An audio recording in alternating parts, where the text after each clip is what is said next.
الرحمن علم القرآن خلق الإنسان علمه البيان الشمس والقمر بحسبان والنجم والشجر يسجدان والسماء رفعها ووضع الميزان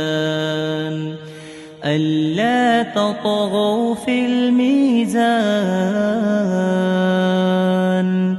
وأقيموا الوزن بالقسط ولا تخسروا الميزان